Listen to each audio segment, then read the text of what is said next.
Welcome back to Double Down University. I'm back at you guys with the NFL Championship Sunday PrizePicks NFL video. So I have 5 picks for you guys. Really just paired. The fifth one is the taco. So I have Jake Elliott over 6.5 kicking points. Robbie Gould over 6.5 kicking points. Evan Mcphearson over 6.5 kicking points, as well as Jalen Hurts over 9.5 rushing attempts. And as I previously stated, I paired it up with the taco of Joe Burrow over 0.5 passing yards. Be very, very careful with this Sunday's games because a lot of these, it's only 2 games, so a lot of these lines are super tight. And then they also released the lines about I think they released them Sunday night, I want to say, after the Cowboys game, or Sunday night or Monday morning. So anytime they have the lines out this long, they always just put the starter lines out with just trying to get a feel for the market and who goes over, who goes under, to kind of adjust accordingly as money rolls in on certain props and things. So just be very cautious. Like, I know one thing I was looking at previously was the George Kittle's receptions at 3.5, I think it was, and look, it got bumped to 4. And Devontae, I was looking at him as well. I think he got bumped to 5. So everything is bumped, as you can see with these full numbers as opposed to the 0.5s. So just be very cautious with that. Before I get into the explanation on why I chose those picks, I kind of want to give you just some ancillary ones that just didn't make the list for me. But and they're also just too volatile for me, but I can see it happening. Like Devontae, I still like his receptions at 5. I think he at least pushes at 5, as well as AJ Brown first half, his receiving over 33.5. I think he can get that probably in 1 catch in the first half. And I've noticed this season that he's went over his receiving yards in the first half more likely than the second half. So he's more of, they try to game script him to get open early in the games. And then also this could be a really, really solid play because of last week he didn't really get the ball too much. And I'm an Eagles fan, so I know this coaching staff all too well, and they try to sometimes overcorrect their mistakes or overcorrect things that didn't work out the week before. Like if you guys were familiar with week 1, Devontae Smith had 0 catches, and they made it a point, against the Vikings to force feed him the ball. So it kind of overcorrect at times. So I think this is a really, really good play, as well as something that's correlated with that is Jalen Hurts over 121 passing yards. Only thing that scares me with those 2 props, especially being first half props, is the uncertainty of the possessions. So how many possessions they get, and this is going to be a kind of a slow paced game. That's why I kind of want to target kickers in these matchups, because even if it's slow paced games, they just have to get in the red zone and convert 3 times. If they get 2 field goals and a touchdown, should cash all of these props as far as for kickers, as well as if they score two scores or 3 scores and ended up getting a couple field goals here and there, they all should cash. But let's get into it. So Jake Elliott has hit this line only 7 times this year, but he is just super accurate, super deadly when he gets his opportunity. As you can see here, this year for extra point percentage is 96%. He's only missed 2 extra points, unlike Brett Maher, who I think that was another thing too, was the Cowboys were kind of hamstrung with having to go for it and not actually attempting field goals because they didn't have any faith or confidence in their kicker, unlike the Eagles, who really have confidence in their kicker, and he's really accurate when it comes down to it. So like he's 96% for extra points. Anything 29 yards and in, he's 100%, 6 for 6. 30 yards, 39 yards and in, he's 88 yards, and then 49 yards in, he's 50%, and then as well as 50 yarders, he's 83%. So he's only missed 1 kick 50 yards or more. So deadly accurate. But yeah, so those are his numbers. I know he's going up against one of the top defenses as far as kicking is concerned, but I'm not really concerned about that. I think the Eagles put up multiple scores in this matchup, as well as a couple field goals too to go along with it. So you just kind of want to just target the kickers because they don't have fantasy. They were smart and didn't put fantasy in there this week for kickers, if I'm not mistaken. Yeah, I don't think they have kickers in here for fantasy, which is crazy because a couple 50-yard field goals, they could go over their fantasy, especially in tight games like this.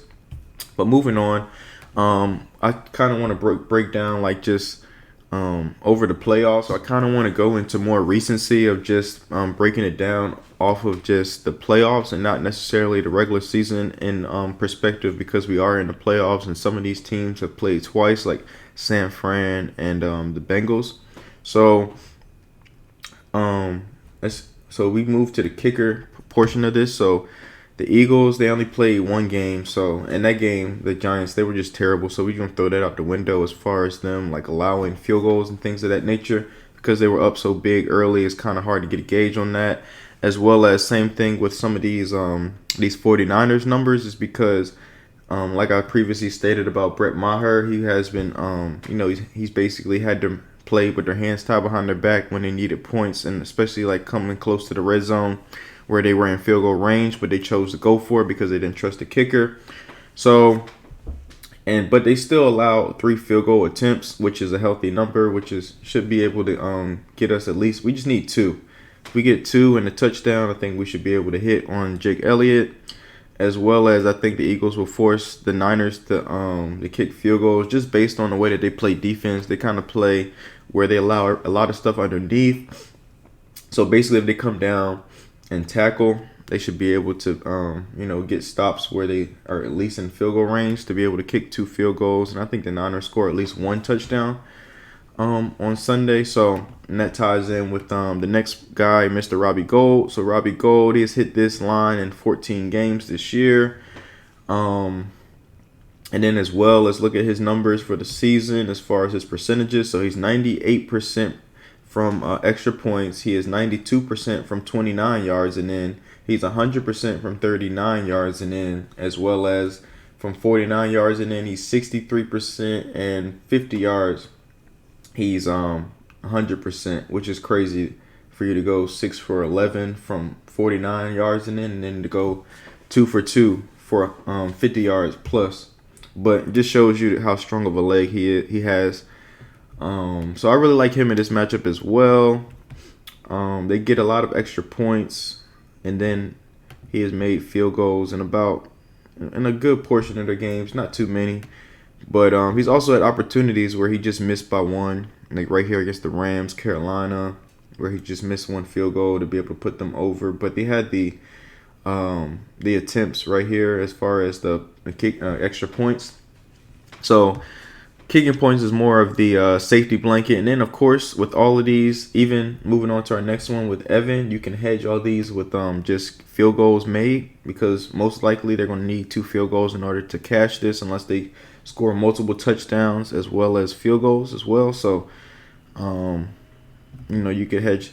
I always tell you guys about hedge opportunities, because that can also maximize your profit, where it goes from a day that goes south to a day that is very profitable. I know last week I gave out the Jake Elliott over field goals made, but I also should have gave out the I also said to hedge his kicking points, which was pretty solid. I think that should have been more of the play than his field goals made, based on the fact that the Eagles scored multiple touchdowns last week. So kicking points is always the way to go with the safety blanket. But Evan, same thing. He's hit this in, I think, 9 games this year as well. So I'm just heavy on kicking points this week with these 3 really, really good kickers. As you can see with his numbers too, last year he was phenomenal, 100% across the board. Anything 30 yards and in.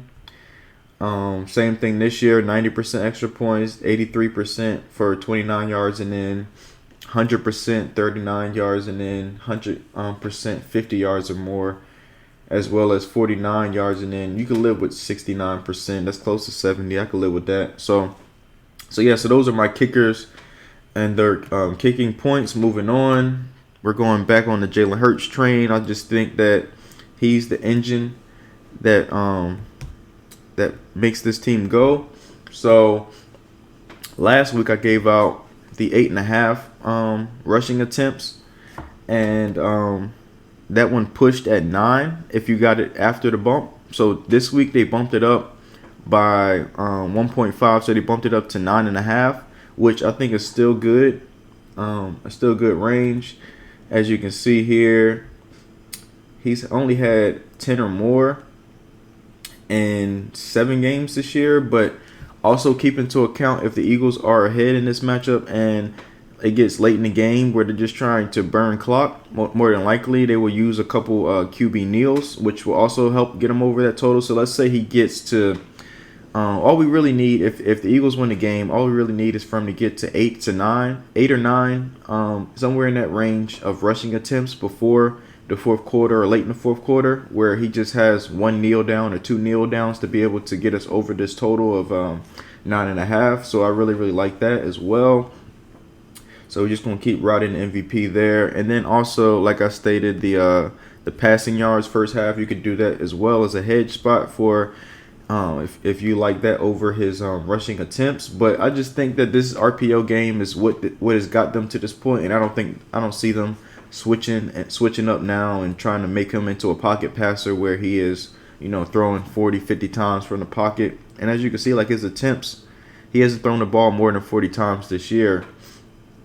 And so I really like that. And then when he's throwing the ball 35 plus times, he's getting at least 9 rushing attempts on the backs of that. So I really like this spot for him. So yeah, so those are my 4. And as I said, I'm pairing it with the taco. So I'll place my entry now with you guys. So I have those 5, and then we're gonna lock them in with Joey B over passing attempts. So go back over it. So we have Jake Elliott over kicking points 6.5, Robbie Gould kicking points 6.5, Evan Mcphearson kicking points 6.5, Jalen Hurts rushing attempts, and Joe Burrow passing yards. So I appreciate you guys. Please like, comment, subscribe, and I'll see you guys next time.